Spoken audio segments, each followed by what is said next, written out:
So not too long ago in human history, there was this thing called a wired phone. You guys remember those? There's probably people in the room who maybe don't remember, like, what was a wired telephone like? I remember, like, vividly as a kid, right? Like, if you wanted to talk with anybody, like, like you loathed it because you had to stay stuck in a certain area, right? Like, I remember it was in our kitchen, and we got a cord that would get it a little bit further so it could go into the living room, but it, like, made that coil, you know what I'm talking about? And you'd stretch it out, and so you were locked into a position to talk on the phone. And I remember hating talking on the phone because you only really talk to your, like, you know, grandparents when you were a little kid, right? Like, you didn't have a ton of friends you were calling. But then as I got a little bit older and wanted to talk on the phone more, it was, like, frustrating because I'm one of those people, even now, when I'm on the phone, like, Bluetooth headphones are brilliant because then I can do things and talk at the same time, right? And so I remember just being stuck in the same place and how frustrating that was. And then they invented, right, the wireless phone. And then now we all have them in our pockets, right? Like, and the technology's advanced so much. And as I thought about kind of the idea this morning of that God's majesty is mobile, that was one of the things that came to my mind. It's how at points in human history, in order for God's people to connect with him, they had to go somewhere and go to a temple and do all these things. And that was actually leading us to a place that would actually take the glory of God and make it mobile. And our brother Jay last week actually read a passage in Hebrews that talked about, like, hey, God has chosen to speak through prophets of old, and now in this day he's chosen to speak through Jesus. Well, Jesus takes the majesty of God and makes it mobile.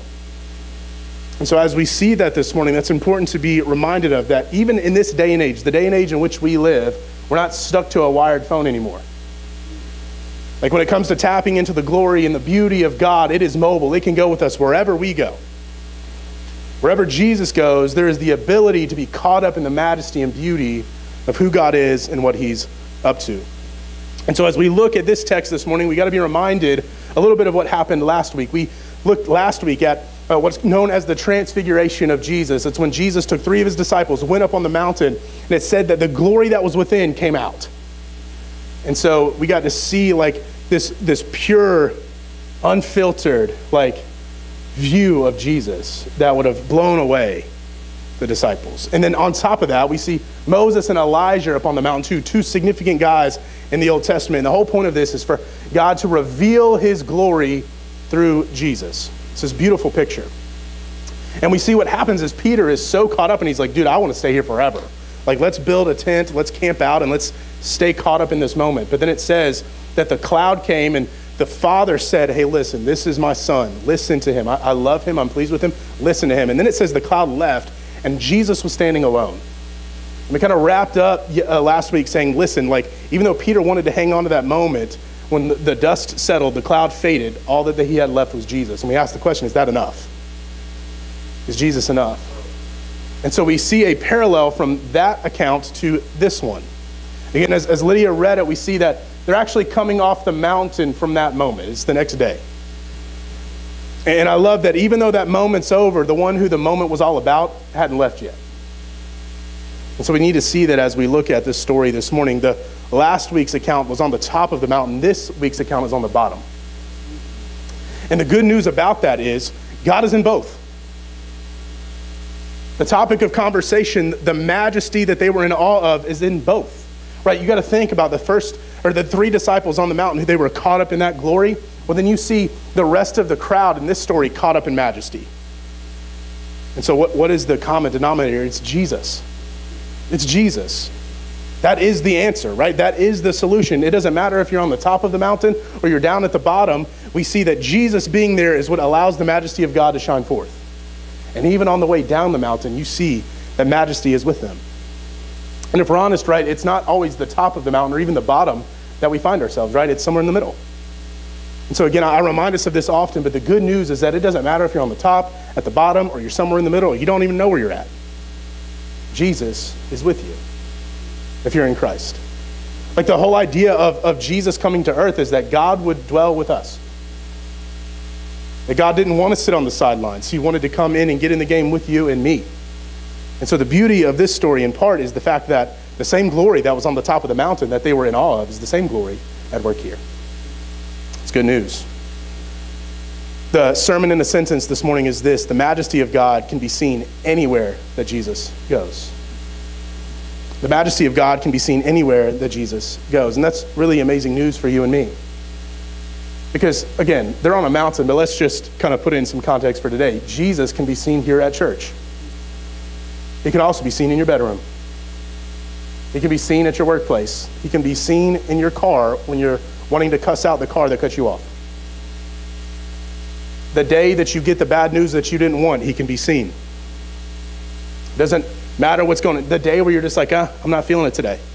Right? That's the day we need to talk about. That's the day that we most often have, right? Again, it's not always the mountaintops or the valleys below. It's somewhere in the middle. And so in the days you're feeling mundane or you're like, I don't know if this, like, I just don't know how I feel about it. It's not that I hate God or like, I just don't know. It's just, like, he's in the Isn't that good news? Because I don't know about you, but that's where I'm tempted to find myself often. But the good news is that the majesty of God can be seen anywhere that Jesus goes. And if you're in Christ, he's with you always. He's given you his spirit. And so you can see him everywhere. And that's the hope and challenge for us as followers of Jesus, is that wherever we go, Jesus being with us, we can see his majesty and we can invite other people to see it too. And so my prayer and hope for us this morning is that we begin to see and have eyes and beg God to have those things. So not only we can see it, but we can invite others in to see it as well.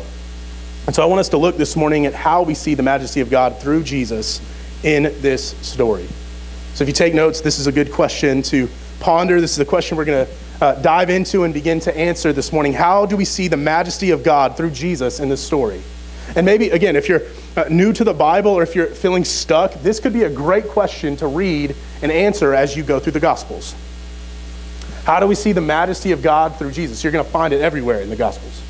Anytime Jesus shows up and does anything, it doesn't matter if you think it's miraculous or not, it is miraculous, right? We talked last week, the bigger miracle that happened last week was the fact that Jesus was able to conceal his glory for that long.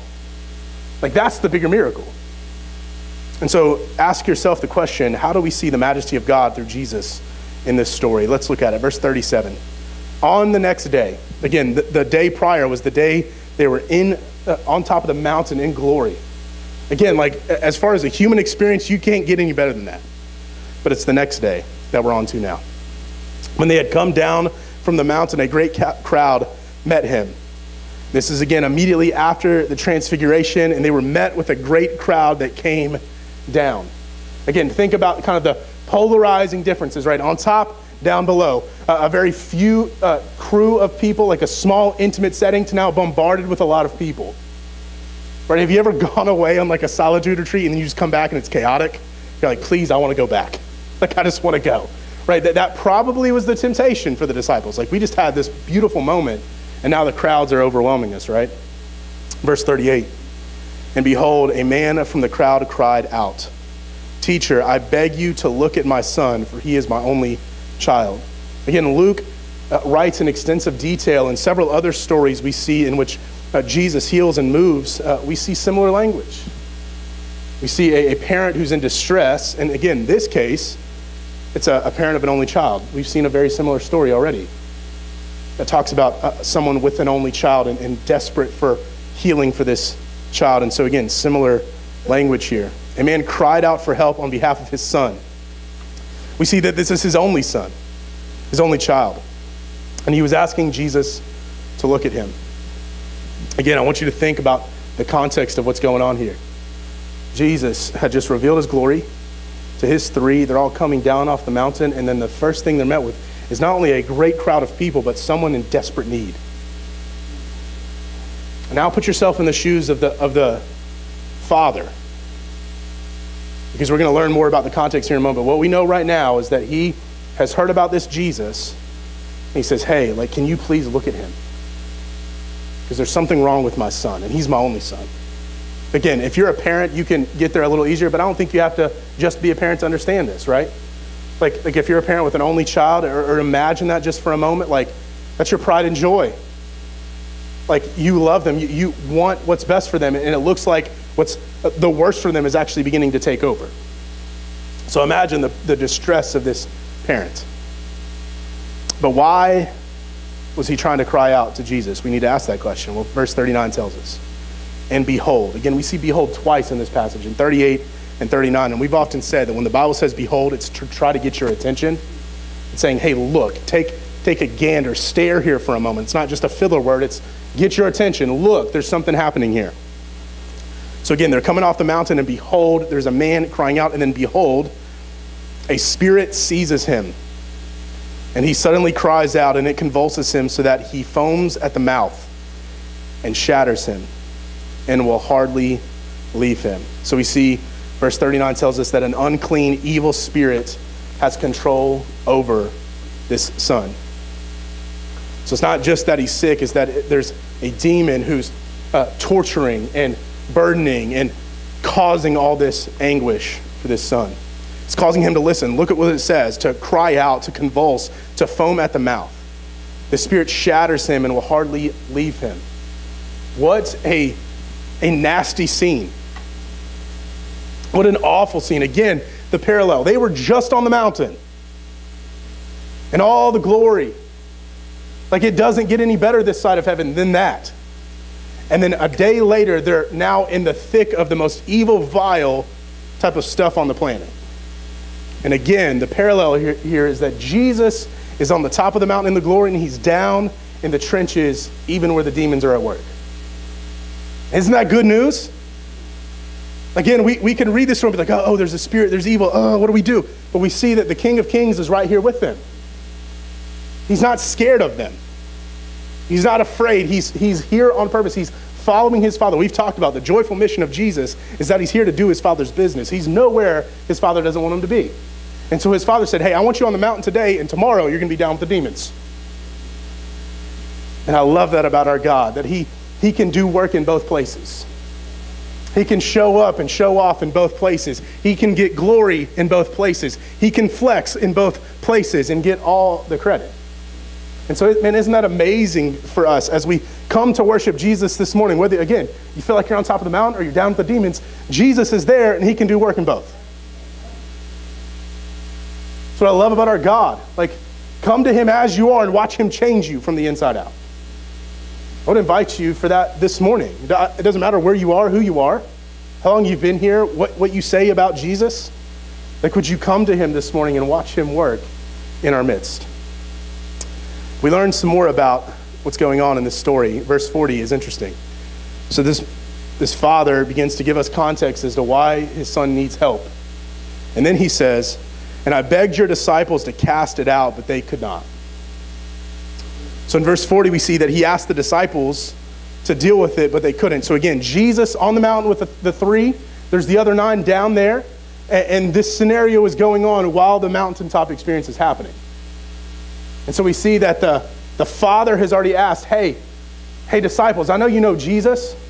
Like, we've heard about this Jesus. We've heard about all that he's done. And we even know that you disciples have done some stuff. Think back to a few weeks ago as we were talking about that Jesus gives them power and authority. And they go out and do what? They teach about the kingdom of God. They cast out demons. They're actually healing. There's nothing standing in their way. We're talking about the disciples, not just Jesus. So not that long ago, these dudes were able to do this no problem. And yet, here we are in this story. We find that because the Father probably heard about that news, the Father goes to the disciples, and it says here that the disciples couldn't do squat about it. And so there's a reason now that the Father's distress has gone up a level. Because, man, there's something about this. Like, I know you've done it with other places, why not here? I know you've done it with other things, why not here? So this father in distress goes to Jesus and says, listen, your disciples can't deal with it. And so we have to ask the question, why couldn't the disciples cast out the demon? And again, other places in Scripture that this narrative and account is found, it gives you more detail than Luke does. And so we learned from those accounts there was a lack of faith. In fact, Jesus says, like, this kind of demon only comes out through prayer. That's how the account ends in Mark. But Jesus actually gives us the full answer in verse 41. Why couldn't the disciples cast out the demon? We got to be careful how we answer this question. Because again, when we talk about lacking faith, that can be a very insidious or very dark thing to say to people sometimes. That can be manipulative and twisted. I don't know if you've ever experienced that or been caught up in that, but it's like, hey, like, if you just had more faith, the cancer would go away. And someone's like, okay, let me pray. And then the cancer takes them out. And then they're left with, well, you didn't have enough faith. See how jacked up that is? How un-Jesus-like that is? So again, we got to be careful as we talk about this here. But Jesus does go at it with them and say, listen, you're lacking faith. So what is he really saying here? Well, how we see Jesus begin to flex his majesty in motion here, the first thing is this: Jesus rebukes the people and the demon. And so verse 41 says this: Jesus answered, "O faithless and twisted generation." If you're listening to this as the audience that he's speaking to, it would have reminded you of a passage in the Old Testament we're going to talk about in a moment. But Jesus says, "O faithless and twisted generation, how long am I to be with you and bear with you?" And then he says, this is key, 4 words: "Bring your son here." So they couldn't cast out the demon because they were faithless and twisted, i.e. unbelieving and perverse. That's what some other translations would say. And so what Jesus is doing here is he's rebuking the people around, and he's including the disciples in this, but this is a public rebuke. He's saying, look, you're a faithless or an unbelieving and a twisted or perverse generation. Again, if you would have been hearing this in that day, you would have thought of Deuteronomy, what we now know as Deuteronomy 32. They didn't have numbers in that system or whatever, but they would have known, okay, our boy Moses, this is from him. It's actually a psalm of Moses. So if you, again, take notes, Deuteronomy 32, verses 4 and 5, and then Deuteronomy 32, verse 20. You'd have had similar language. Deuteronomy 32, 4 through 5 says this: "The rock, his work is perfect." This is God. "For all his ways are justice. A God of faithless and without, a God of faithfulness, and without iniquity. Just and upright is he. They have dealt corruptly with him. They are no longer his children because they are blemished. They are a crooked and twisted generation." So again, the same indictment that Moses would have put on God's people, Jesus is now doing too. It's interesting. Verse 20, and he said, "I will hide my face from them. I will see what their end will be, for they are a perverse generation, children in whom there is no faithfulness." So again, this call here is a rebuke that Jesus is putting on the people. And again, it's including the disciples. But I love that the rebukes of Jesus, again, are followed up with action. That's a lesson we can learn. And that's the goodness of Jesus. A rebuke from him is good news. A rebuke from Jesus is good news because it's going to bring forth grace and mercy and truth and give us an opportunity to repent and change our ways. And so Jesus understands here that the issue here is that they're lacking faith. Jesus is frustrated because he has been with them. Jesus has been with them. And he has shown himself. He has spoken truth. He's revealed his Father's heart to them. He's given them power and he's given them permission. Again, earlier in this book of Luke, we see that Jesus essentially commissions them and says, hey, listen, you've got all the power you need. You can go get it done. And they go and get it done. And here in this moment, they're lacking belief and lacking faith. And therefore, there's kind of a roadblock they're hitting. And again, what we see in one of the other gospel accounts is that it's the lack of prayer. And what we can think there is, okay, I just need to do more praying. No, prayer is indicative of what? Faith. How do you know if someone believes prayer works? They pray. Right? It's an easy answer. Like, how do you know if someone's really like, I believe prayer is going to do what God says it does? Well, they pray. They don't talk about prayer. They don't preach on prayer. They pray. And so what Jesus is highlighting here, it's not so much that prayer is what does it, it's faith. Prayer is indicative of faith. Prayer is proof that they're having faith in Jesus. And he's like, listen, y'all didn't pray to deal with this. You tried to do it by the book. See, what had happened with them is they had seen the power of God at move, and they tried to box it into a formula. Well, if we just do it like we did last time, it'll work. And if you do it like you did last time and hope it'll work, Jesus doesn't have to be a part of that solution. And so what Jesus is saying here is like, hey, if you want to see the power of God at work, you've got to have desperate faith in him. And again, we've talked here a ton about the idea. It's not so much about the quantity of faith you have, it's the quality of it. In other words, where is your faith placed? Again, a lot of faith in something weak is not a good idea. But even a faith the size of mustard seeds in Jesus can move mountains. And so Jesus is saying to them, like, you might have faith in yourself, and that's the problem. You might have a lot of faith in really bad things, and that is the problem. But you're lacking faith in me. You're lacking faith in me. And when you lack faith, it makes you twisted and perverted. That's the indictment that Moses is giving and that Jesus is giving here. He's like, listen, you don't have your eyes fixed on me, you don't have trust in me, and therefore you're falling back into your old ways. You're allowing for the twisted generation to actually infect you too much. And so again, what we see here is the invitation out of that. That's why Jesus is rebuking them. And I love that the Bible allows us to see the humanity of Jesus. Again, last week I said the beauty of Jesus is found in the mixture of his humanity and his deity. He is both always. And right here we see a glimpse of a frustrated Jesus. He's frustrated, guys. He's been walking with these dudes for a hot minute now. And they've actually tapped into his power, and here they are acting like nothing's happened. You know how frustrating that is? Like, Jesus is fully human here. He's like, you kidding me? Guys, for real? You don't remember when you cast a demon out like 3 weeks ago, no big deal? And so there's some frustration that comes out of him, and that's where we see even the beauty, again, of his glory, is that he's fully human here, but he's not sinning. Because he doesn't stop there and he doesn't beat them over the head, he doesn't make them feel bad. He's trying to remind them through this rebuke of truth. And I love what he says here at the end. Again, those 4 words, bring the boy here. So what does Jesus do about it? He rebukes them and then he says, hey, bring the boy here. This is an act of compassion, not only on the boy and the father, but also on the disciples and the people around. It's an act of compassion because you see, Jesus understands, like, here's why you don't have faith. You forgot the majesty of who I am. You forgot how powerful I am. You forgot how mighty God is. And so I'm going to remind you right now how mighty he is. Again, Jesus doesn't sit the disciples down and beat them over the head with how bad they are. He doesn't even lecture them. He doesn't give them a sermon. He's like, I'm just going to show you what I've shown you time and time again, but I'm going to show you again right now. This isn't the first time we see demons dealt with. Demons being dealt with in Luke is like a dime a dozen, guys. Because it's nothing for Jesus. Like, oh, here we go, another demon. But for them, it was going to turn their attention and their faith off of doubting whether or not this could be done to realizing it's no big deal for our King.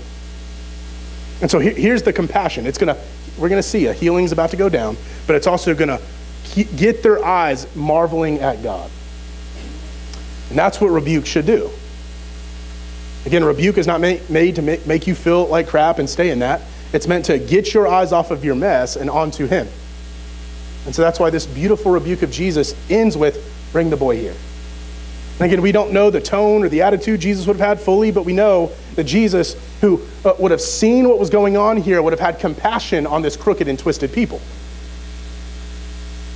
Like, that's Jesus' disposition. When they're wilding out and lacking faith, is compassion. I mean, can I lovingly encourage you, the people in your life who you feel like are crooked and twisted, or maybe you feel like you're there yourself? Like, the solution to that is the compassion of our King, the compassion of our Lord. And let's watch him work. He's going to put his majesty into motion. This is who Jesus is. Verse 42. And while he was coming, again, Jesus says, bring the boy here. So the boy starts to come this way. Notice the details of what's happening here. The boy begins to walk towards Jesus. Then what happens? The demon threw him on the ground and convulsed him. Here's a little side note for free. Don't be shocked when Satan tries to flex when people try to get closer to Jesus. Don't be shocked. Like we shouldn't be. We see it all over Scripture. You've seen it in your own life. Like we've heard stories. Maybe you're one of them, right? Where, hey, I said yes to following Jesus, and then my life felt like hell on earth for the next 2 years. Like, I talked to somebody one time who was like, literally, I came up out of the water, and it felt like the enemy was just all over it. Why? Because when we try to take steps of faith towards Jesus, Satan hates it. He hates it. And so don't be shocked, like, if you feel like you're making leeway with a person and it seems like their eyes are getting open towards Jesus and then they take 15 steps back. Don't be shocked if there's like doubt or fear or anxiety. Don't be shocked, right? If you see them dive into something dark. Because right here we see this boy is taking steps towards Jesus and the demon's like, nuh-uh. And really, let's talk about what's happening here, man. The demon knows what's coming. Oh, dang it. Like, Again, you put an animal in a corner and you pin him in and you take a step, you get closer to the one who's going to conquer you. You freak out. You lash out. This demon knew what was coming his way. It's like a scared little animal pinned in a corner. And so he's got one last try at this. I'm going to make this boy convulse. And in so doing, probably freak the people out. And Jesus is just like, really? That's cute. Let me deal with it. Again, that's the disposition of our King. I'm sure, again, it would have freaked out the disciples and those around, but for Jesus, he's like, that's not going to convince me that I don't have power here. And I've often told us before here that spiritual attack, spiritual warfare is not always a flex of power, it's an issue of truth. And so what the devil likes to do, what Satan likes to do, is make himself look like the big, bad wolf, but he doesn't tell you the truth. He lies to your face. That's why the demon didn't try to speak words. He just tried to throw the boy down. Again, as you're fighting spiritual battles, because you are in one, whether you realize it or not, and if you're in Christ, you have all the tools necessary to be victorious. You are victorious, and you just live out of that victory. You're not trying to earn it. You're not trying to work for it. It is yours. And so you stand firm and you operate out of that. But as you're doing that, again, the issue is an issue of truth, not always an issue of power. Know the truth. Stand firm in the truth. Know who Jesus is. Know your identity. Be reminded of what Satan's got coming for him. Again, I've heard it said before, when he brings up your past, bring up his future. I didn't come up with it. KB, Christian hip hop, is awesome, okay? But he says, listen, he wants to bring up your past, bring up his future. Because your future is glorious, guys. Your past might be a little sketchy, future's great in Christ. His past is sketchy and his future is really good for us, but not so good for him.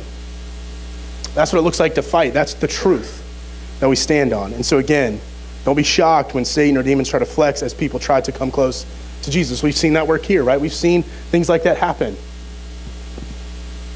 And it happened to our King. And again, what does Jesus do? He doesn't take a step back. He's like, oh, what are we going to do? Plan B. No, he keeps going at it. So the demon threw him on the ground and convulsed him, but Jesus rebuked the unclean spirit. So Jesus rebukes the people, and now he's going to rebuke the unclean spirit. And we see in other cases of this story, Jesus, the actual dialogue, he says, I command you to leave, get out. Jesus takes authority, I rebuke you, get out. And boom, the demon has to listen. It has to obey. It has to do what Jesus says. And we see here in this account that Jesus rebukes the unclean spirit and he commands the demon to come out. The demon had to listen. And so the rebukes of Jesus have power and they lead to action. That's how you see the majesty of Jesus in motion, is through rebuke. And that's because they have power and they lead to action. He's actually rebuking the people, and what we're going to see here in a moment is that rebuke leads to them being in awe and wonder of him. It says that they've seen the majesty. And then we see that Jesus rebukes a demon, and the demon has to leave the boy. So again, when Jesus brings a rebuke, it comes in power and it leads to action. So we should be quick to receive rebukes from Jesus. Again, those rebukes are very different. We're not demons, okay? As children of God, we still need to be rebuked, though. And that needs to lead us to repentance and to grasping firmly with truth and to move in the ways of Christ. So that's the first thing we see. The second thing is that Jesus restores the Son. Jesus restores the Son. So the demon is rebuked, it has to leave, and then it says here, and Jesus healed the boy. Jesus healed the boy. Again, other accounts of this story give us context of just how bad it really was for him. Like, it made him deaf and mute. It completely had control over him. It caused him to foam at the mouth and convulse. Like, this is bad. Like, this is total, chaos and destruction happening in this little boy's life. But it says here that Jesus healed the boy, and it's a total healing, not a half-hearted healing. I love that about our King, and that's hope for us this morning. And that's a reason we can put our faith in Jesus this morning, is that he promises healing. A full healing in his timeline, however he wants to work it. But he promises healing. And this boy, he was restored. It's part of what that healing means. It's a restoration. It's like, hey, what was robbed from him is now being replaced. And it's even better than it used to be. He was restored. His hearing was restored. His speech, his sanity. Think about it. He got his body back. And he got his boyhood back.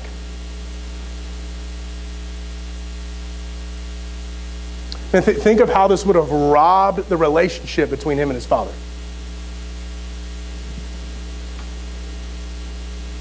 Like you're a little boy dealing with big boy issues. You got a demon taking advantage of this little boy and like running him ragged. And as a father, man, I'll just be angry. Like my little boy who should be like bruising his knee and riding bikes and whatever they did back in that day, right? Can't even have a childhood. In this moment, he meets Jesus, and this healing is that his boy is back now.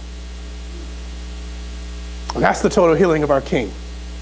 Man, I don't care how old you are in here. If you're 50, maybe you need your boyhood back. Maybe you need your girlhood back. Maybe you need to be restored back. What the enemy has robbed from you. And that's part of what Jesus offers here. Man, a hopeless family now has hope. Anybody need hope this morning? And we have a neighborhood, a city full of hopeless people. And we have the hope. Jesus restores hope to this scenario, to this situation. His humanity.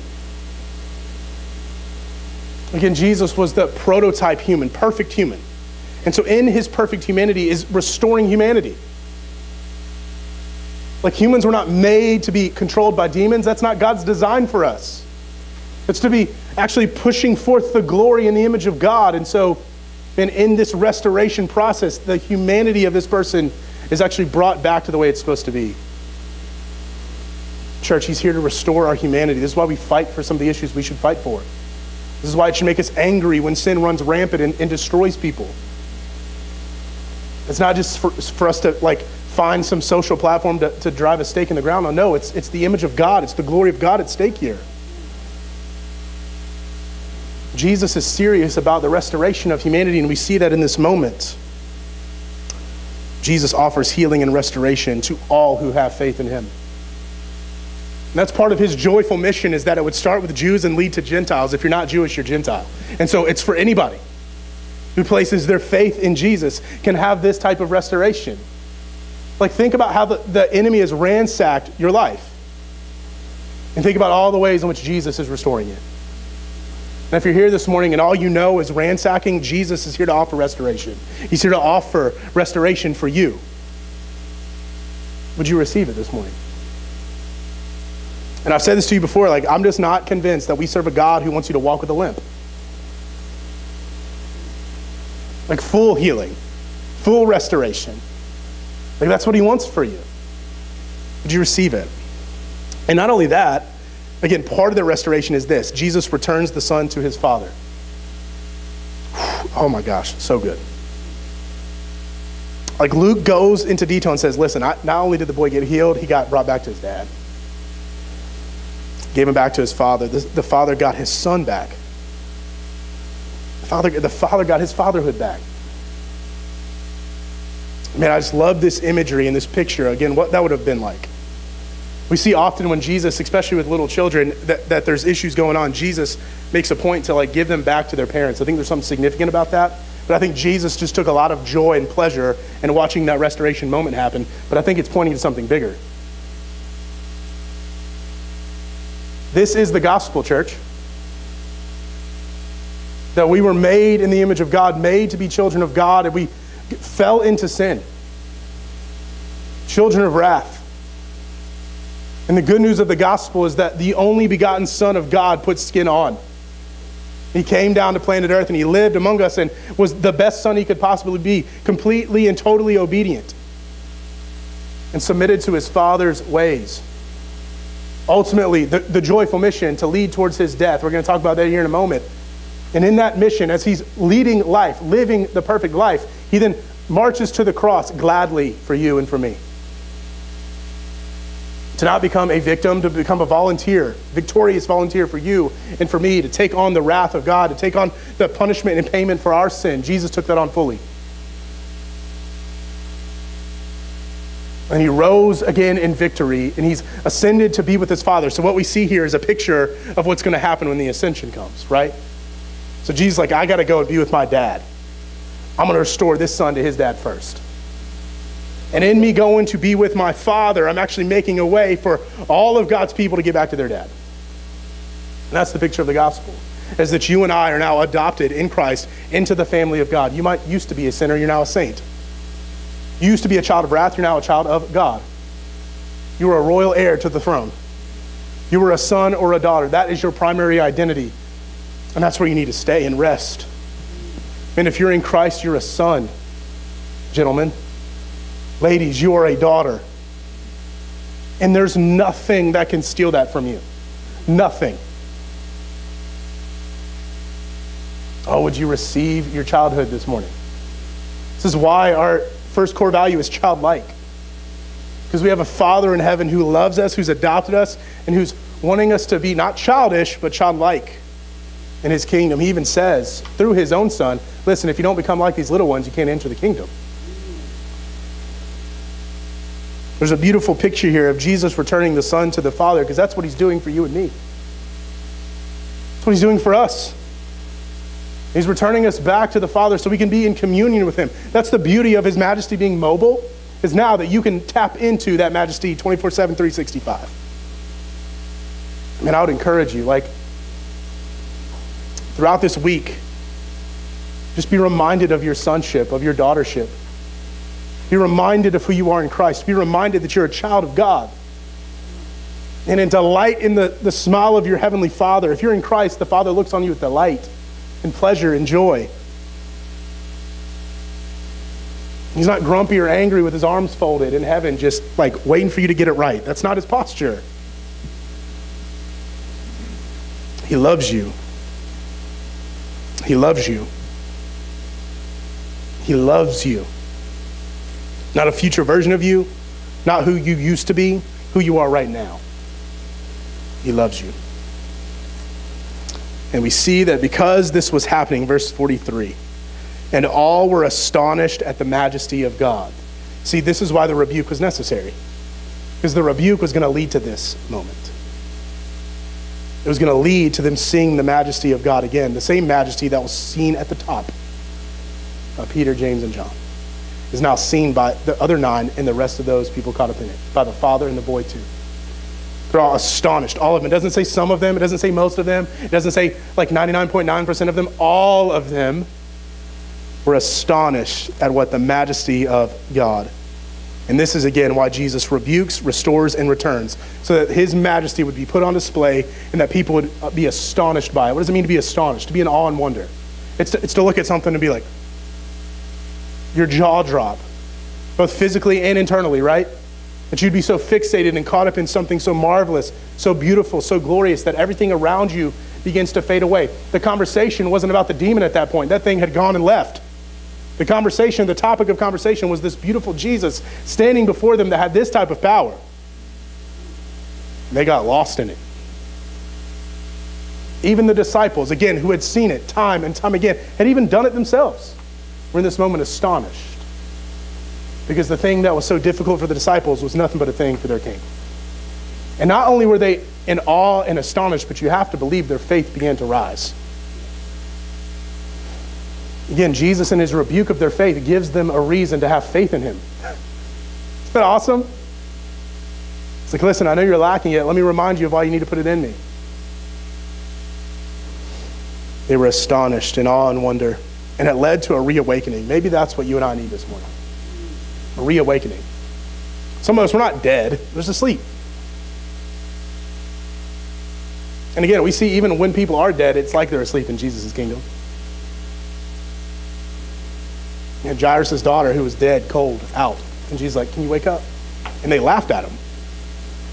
He's like, no, I'm not kidding. She's asleep. Let her wake up. She was dead. So again, if you feel like you're dead, even though you're asleep, Jesus can deal with it. Would you allow him? They were astonished at his majesty.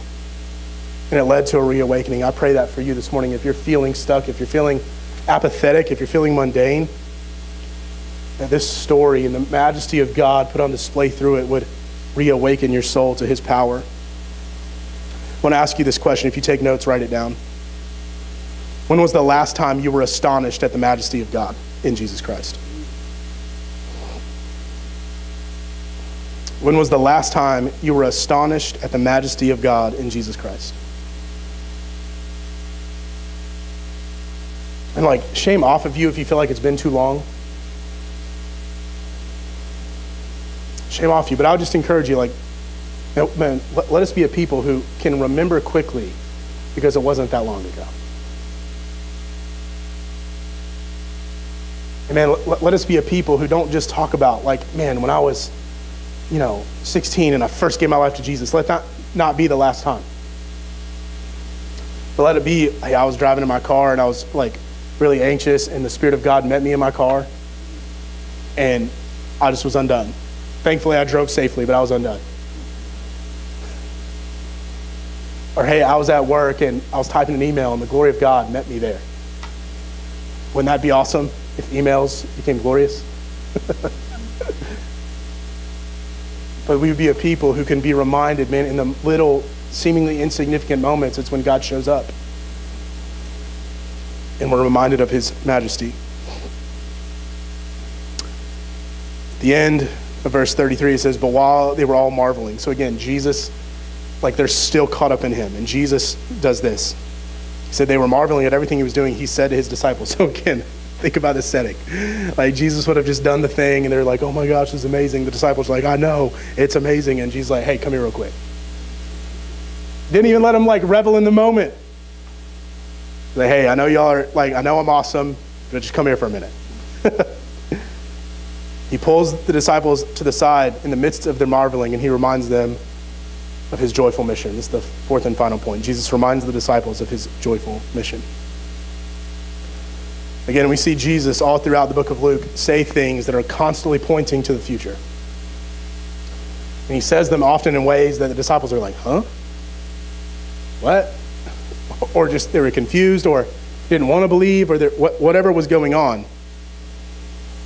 But Jesus, in the midst of all the glory happening, he says this, let these words sink into your ears. In other words, listen up. Let this sink in, not just in your head, but down to your heart.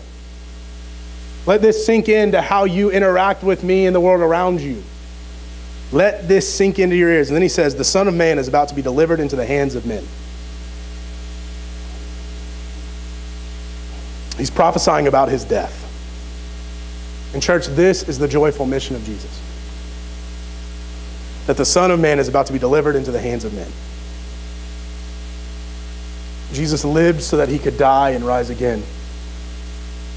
And so Jesus here is prophetically talking about his death. And he's saying, listen, I'm going to be betrayed. I'm going to be beaten and crucified and ultimately die. That's what he was talking about there. He didn't unveil all of that to them in that moment.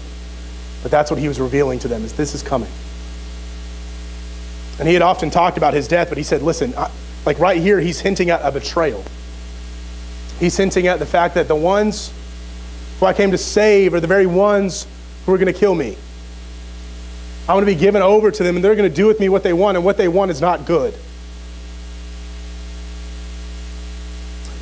It says they did not understand this saying, and it was concealed from them so that they might not perceive it.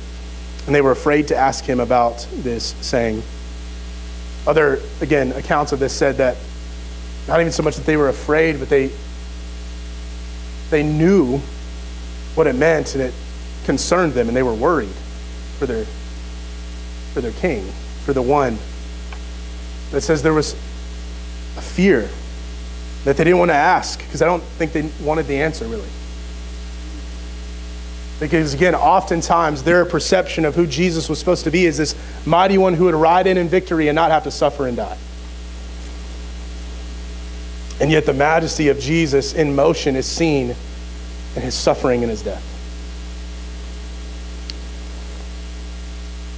So why would Jesus draw their attention to the cross in the midst of this glorious moment? Again, on the mountain, the beauty, the majesty, the glory of God down in the valley, down below by the base of the mountain. They see the majesty of God casting out demons. And yet Jesus interrupts his own narrative, interrupts his own miracle to say, hey, listen, please don't forget.